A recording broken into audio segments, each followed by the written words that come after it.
Hello everyone, this is Nikita. Thank you so much for watching Bio Abhyasam channel. आज हम cover करेंगे part 4 of chapter cell the unit of life. तो शुरू करते हैं। आज का पहला टॉपिक है एंडोप्लाज्मिक रेटिकुलम।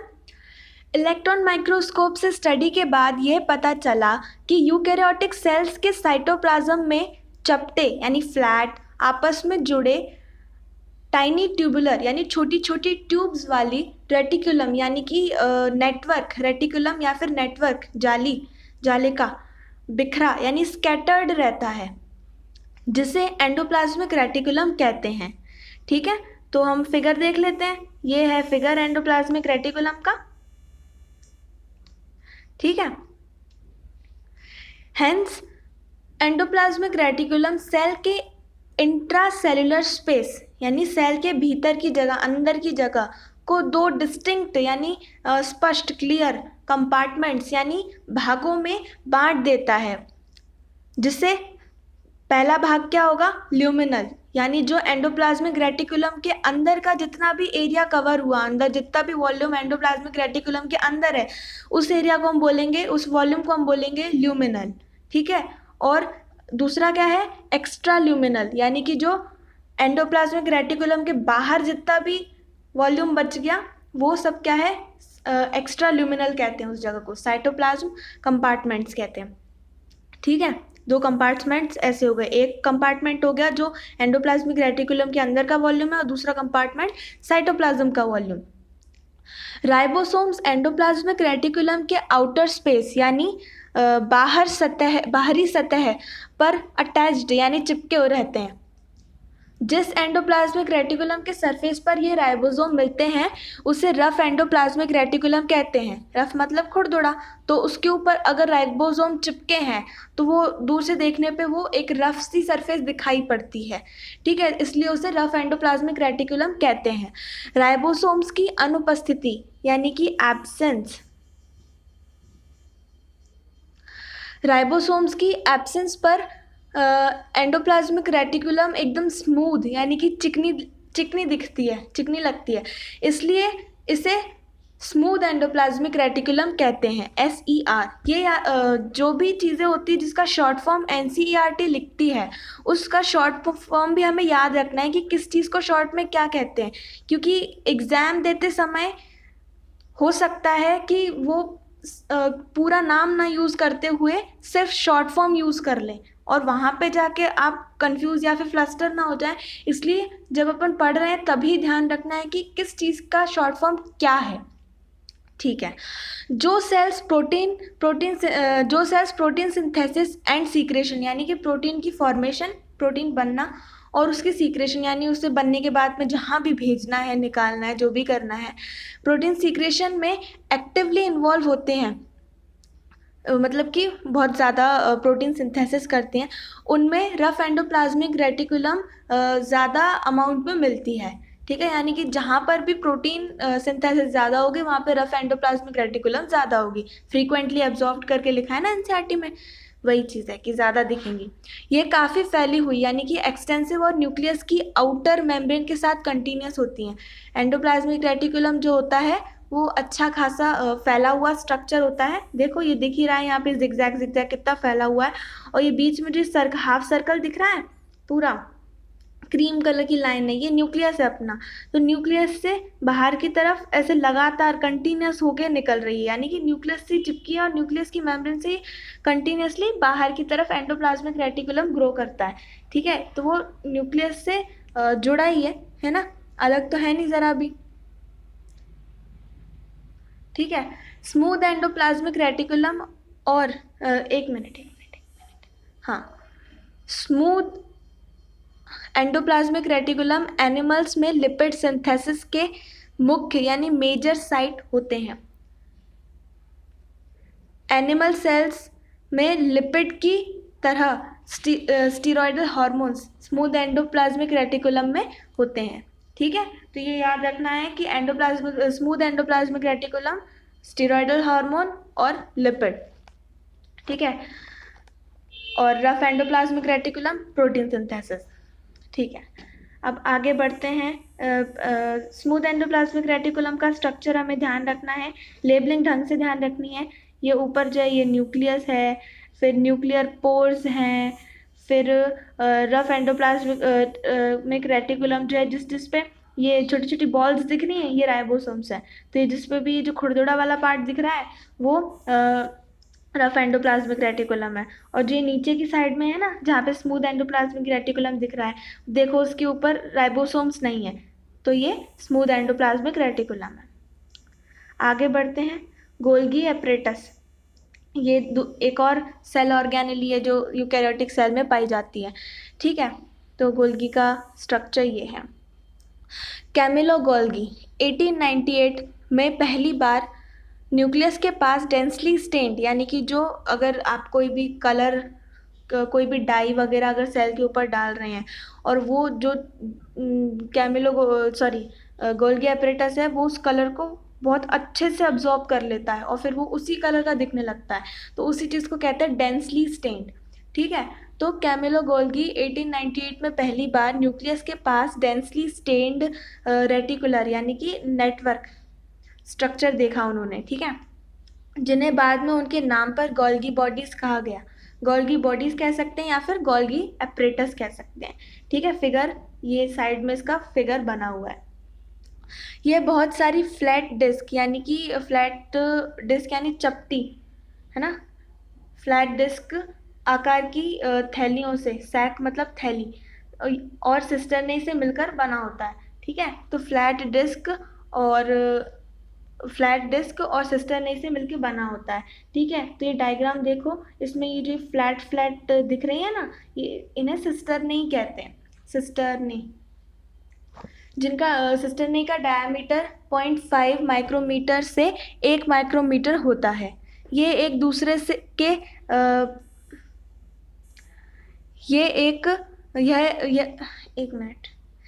दूसरे के पैरेलल यानी कि समानांतर, एक दूसरे के पैरेलल, देखो डायग्राम में देखो ये बहुत सारी एक दूसरे के पैरेलल है ना, एकदम लाइन से एकदम समानांतर रूप से, तो ये एक दूसरे के पैरेलल स्टैक्ड यानी ढेर के रूप में मिलते हैं, एक के ऊपर एक ढेर लगा रखा है ना। गोल्गी बॉडी की संख्या अलग अलग होती है। ठीक है, गोल्गी बॉडी में सिस्टरनी की संख्या अलग अलग होती है। नंबर ऑफ सिस्टरनी डिफरेंट हो सकते हैं, किसी में कम किसी में ज़्यादा, है ना, वेरिड नंबर में। गोल्गी सिस्टरनी न्यूक्लियस के पास कंसेंट्रिकली यानी उसी के एकदम पॉइंट टू पॉइंट सकेंद्रित, एकदम कंसेंट्रिकली व्यवस्थित होते हैं गोल्गी सिस्टरनी, जिनमें स्पष्ट यानी डिस्टिंक्ट कॉन्वेक्स सिस या फिर फॉर्मिंग फेस। कॉन्वेक्स सिस को क्या बोलते हैं? फॉर्मिंग फेस, निर्माणकारी फेस, यानी जहाँ पे फॉर्मेशन हो किसी चीज़ का, उसे हम बोलते हैं फॉर्मिंग फेस। ठीक है, तो ये याद रखना है कि फॉर्मिंग फेस कौन सा है? कॉन्वेक्स सिस। अब हमने फिजिक्स में पढ़ा है मिरर, एक सिस होता है, एक कॉन्वेक्स होता है और एक कॉनकेव होता है। ठीक है, तो कॉनकेव क्या होता है? जिसमें अंदर की साइड में खोल हो, और कॉन्वेक्स क्या होता है? जो कि बाहर की साइड में ऐसे बाहर की तरफ निकला हुआ हो। ठीक है, तो जो कॉन्वेक्स साइड है यानी कि जो बाहर की तरफ निकली हुई सी साइड है, ठीक है, जिस साइड में सिस्टर नहीं लिखा है उसी साइड में या बीच में आके देखिए गोल्गी एपरेटस के डायग्राम में, ये वाली जो साइड है वो इसकी कॉन्वेक्स साइड है। ठीक है, फॉर्मिंग फेस, और कॉनकेव यानी ट्रांस फेस।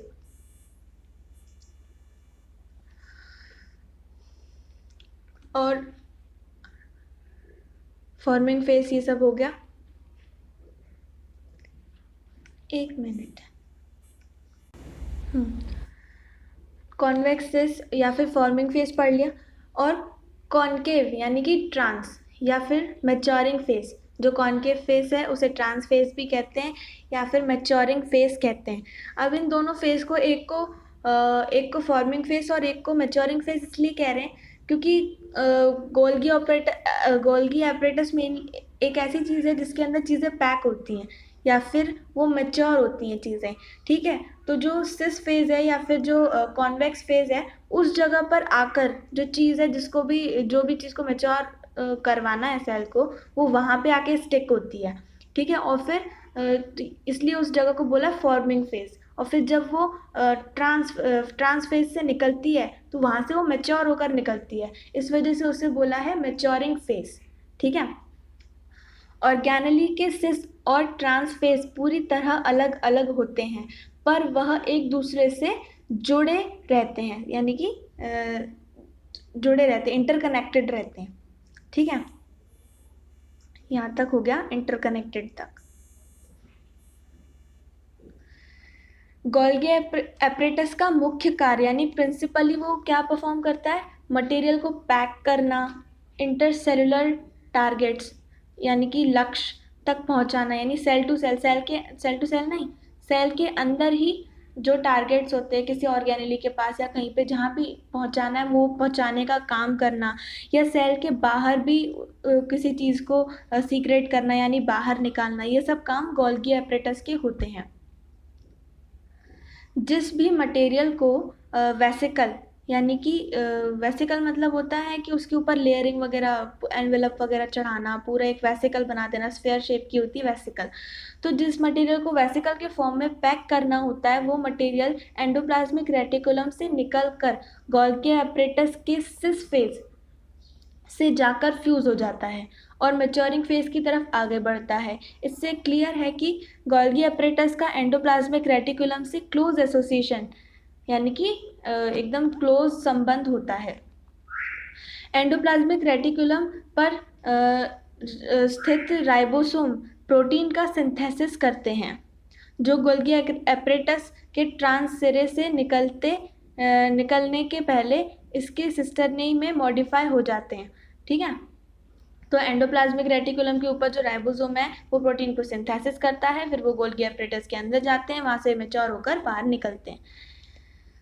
मैच्योर यानी पूरा अच्छे से एकदम ग्रो करके मैच्योर होके। गोल्गी बॉडी ग्लाइकोप्रोटीन और ग्लाइकोलिपिड फॉर्मेशन की इंपॉर्टेंट साइट यानी स्थल होती है। गोल्गी बॉडी में ग्लाइकोप्रोटीन ग्लाइकोलिपिड फॉर्मेशन होता है, ठीक है। अब नेक्स्ट टॉपिक इज लाइसोसोम्स। यह मेम्ब्रेन बाउंड वेस्कुलर स्ट्रक्चर होता है जो पैकेजिंग की प्रोसेस द्वारा गोल्गी एपरेटस में बनते हैं, ठीक है। जब गोल्गी एपरेटस में पैकेजिंग की प्रोसेस हो रही होती है उसी समय लाइसोसोम्स का भी फॉर्मेशन होता है, ठीक है। आइसोलेटेड यानी अकेली लाइसोसोमल वेसिकल वही स्फेयर शेप की, तो आइसोलेटेड लाइसोसोमल वेसिकल में सभी टाइप की हाइड्रोलिटिक एंजाइम पाई जाती हैं, जैसे जो एंजाइम्स हैं उन्हें बोलते हैं हाइड्रोलिसिस, ठीक है। तो जैसे लाइपेसेस, प्रोटीएसेस, कार्बोहाइड्रेसेस मिलते हैं जो एसिडिक पीएच यानी कि एसिडिक मीडियम या फिर एसिडिक पीएच यानी कि 7 से कम पीएच जो होगी में सबसे ज़्यादा एक्टिव यानी सक्रिय होते हैं। ये एंजाइम कार्बोहाइड्रेट, प्रोटीन, लिपिड और न्यूक्लिक एसिड के पाचन यानी कि डाइजेस्ट, उसको खा जाना करने में कैपेबल होती है। डाइजेस्ट करना मतलब यहाँ पे डाइजेस्ट का मतलब है उसको तोड़ ताड़ के पूरा डिस्ट्रॉय करके उसको ख़त्म कर देना, ठीक है। तो अगर सेल को कार्बोहाइड्रेट, प्रोटीन, लिपिड या न्यूक्लिक एसिड की और या फिर और भी कोई चीज़, जिस भी चीज़ के इसमें एंजाइम पाए जाते हैं, उन्हें अगर डिस्ट्रॉय करवाना है, डाइजेस्ट करवाना है तो वो लाइसोसोम का यूज़ करेगा, ठीक है। कोई भी एंजाइम होता है उसके जिस भी चीज़ का एंजाइम होता है उसके पीछे एस लगता है। जैसे लिपिड को डाइजेस्ट करने वाले एंजाइम को क्या बोला है, लाइपेसेस। प्रोटीन को डाइजेस्ट करने वाले एंजाइम को बोला है प्रोटीएसेस। कार्बोहाइड्रेट को करने वाले को बोला है कार्बोहाइड्रेसेस, ठीक है। तो ऐसे चलता है। Next is vacuole.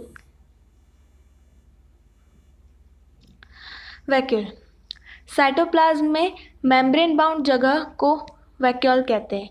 इनमें पानी यानी वाटर, सैप यानी रस, एक्सक्रीटरी प्रोडक्ट्स यानी जो भी वेस्ट मटेरियल वगैरह हैं वो, और अदर मटेरियल्स जो सेल के लिए यूज़फुल नहीं है वो सब पाए जाते हैं वैक्यूल के अंदर मिलते हैं ये सब चीज़ें। वैक्यूल सिंगल मेम्ब्रेन से बाउंड होती है जिसे एक टोनोप्लास्ट कहते हैं। प्लांट सेल में वैक्यूल सेल का 90% स्थान घेरता है, यानी कि जो प्लांट सेल होता है उसमें वैक्यूल लगभग 90% वॉल्यूम को घेर लेता है। इतना बड़ा वैक्यूल होता है प्लांट सेल का। ठीक है, तो प्लांट सेल की पहचान क्या होगी कि उसमें बहुत बड़े साइज का वैक्यूल होगा। प्लांट पे बहुत से आयंस और अदर मटेरियल्स यानी दूसरे मटेरियल्स कंसंट्रेशन ग्रेडियंट के अगेंस्ट टोनोप्लास्ट से होकर वैक्यूल में ट्रांसपोर्ट होते हैं। इस कारण से इनकी कंसंट्रेशन वैक्यूल में साइटोप्लाज्म की तुलना में काफ़ी ज़्यादा होती है। ठीक है, कंसंट्रेशन ग्रेडियंट के अगर अगेंस्ट वैक्यूल में चीज़ें डाली जाएंगी तो ऑब्वियस सी बात है कि वहाँ पे उस चीज़ का कंसंट्रेशन बहुत ज़्यादा हो जाएगा। ठीक है, क्योंकि पहले से ही वहाँ कंसंट्रेशन ज़्यादा है, फिर सेल के अंदर से भी आप उसको कंसंट्रेशन ग्रेडियंट के अगेंस्ट जाकर सेल के अंदर से भी उसको उठा के वैक्यूल के अंदर ला रहे हो, तो वैक्यूल के अंदर उन सब चीज़ों की अमाउंट बहुत ज़्यादा हो जाता है।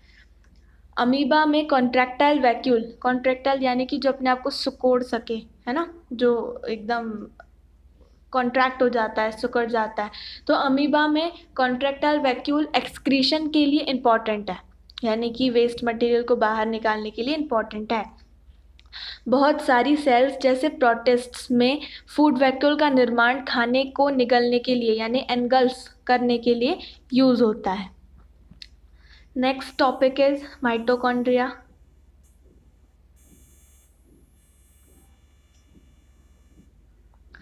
माइटोकॉन्ड्रिया को जब तक स्पेसिफिकली यानी विशेष रूप से कलर वलर को डाल के स्टेन वगैरह नहीं किया जाता, तब तक माइक्रोस्कोप द्वारा इसे आसानी से नहीं देखा जा सकता है। प्रत्येक सेल में माइटोकॉन्ड्रिया की संख्या यानी नंबर अलग अलग होती है। यह जो उसका वर्क है, यानी कि कितना ज़्यादा काम उसे करना पड़ता है, कितना ज़्यादा बिजी रहता है वो सेल, कितना काम करना पड़ता है, उस पर निर्भर करता है। यानी कि फिजियोलॉजिकल एक्टिविटी पे, कितनी फिजिकल एक्टिविटी करता है उस पर निर्भर करता है कि किसी सेल के अंदर कितनी ज़्यादा माइटोकॉन्ड्रिया होंगी। ठीक है, यह शेप और साइज में अलग अलग होती हैं माइटोकॉन्ड्रिया। यह सॉसेज शेप की होती है। किसी ने हॉट डॉग खाया है? खाया नहीं होगा, देखा तो होगा ही एटलीस्ट, है ना। तो उसके अंदर जो सॉसेज होता है उस शेप की होती है। ठीक है, तो यह शेप और साइज में अलग अलग होती हैं। यह सॉसेज शेप की होती हैं जो 1 से लेके 4.1 माइक्रोमीटर लंबी यानी कि लेंथ होती है। उसकी लेंथ जो है एवरेज माइटोकॉन्ड्रिया की 1 से लेके 4.1 माइक्रोमीटर होती है, और उसका जो डायामीटर है वो 0.2 से लेके 1 माइक्रोमीटर तक होता है। Mitochondria double membrane bound structure होती है जिसकी आउटर, एक मिनट पहले ये देख लो इसकी डायग्राम।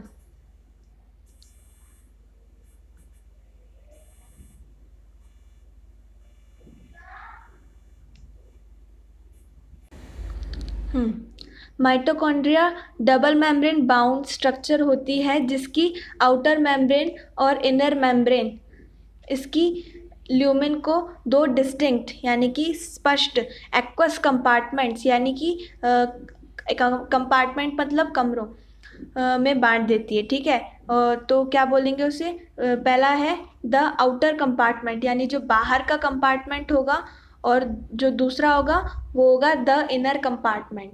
ठीक है, देखिए इसमें ये दिख रहा है, इसमें क्लियरली लिखा है कि ये इनर कंपार्टमेंट, जो ऑरेंज दिख रहा है वो इनर कंपार्टमेंट, जो ग्रीन दिख रहा है वो आउटर कंपार्टमेंट, नहीं उल्टा बोल गई। जो अंदर ग्रीन दिख रहा है वो इनर कंपार्टमेंट, और जो बाहर की तरफ ऑरेंज दिख रहा है वो आउटर कंपार्टमेंट। ठीक है, इनर कंपार्टमेंट को मैट्रिक्स कहते हैं। ठीक है, तो ये जो ग्रीन कलर का है वो मैट्रिक्स है। तो इनर कंपार्टमेंट को मैट्रिक्स कहते हैं जो कि डेंस मटेरियल से भरा होता है, यानी किसी भी कोई चीज़ गाढ़ी सी चीज़ से भरा होता है। आउटर मेम्ब्रेन ऑर्गेनेली की लिमिटिंग बाउंड्री बनती है जो कि कॉन्टिन्यूस होती है। ठीक है, देखिए ये जो आउटर मेम्ब्रेन है वो ऑर्गेनेली की लिमिटिंग बाउंड्री है और वो कंटिन्यूस होती है। आउटर मेम्ब्रेन कंटिन्यूस होती है। इसकी इनर मेम्ब्रेन कई इनफोल्डिंग्स बनाती है मैट्रिक्स की तरफ, जिसे सिस्टरनी कहते हैं। ठीक है, तो ये अंदर की साइड में जिगजैग जिगजैग जिगजैग है, तो ये इनर मेम्ब्रेन है ना, वो अंदर की साइड में खूब फोल्ड फोल्ड फोल्ड हो रखी है। ठीक है, तो इसकी इनर मेम्ब्रेन कई इनफोल्डिंग्स बनाती है मैट्रिक्स की तरफ, जिसे सिस्टरनी कहते हैं। तो इसे क्या बोलेंगे? सिस्टरनी। ठीक है, ये यहाँ पे सिंगुलर फॉर्म दे रखा है, उसे बोलेंगे अपन सिस्टरनी।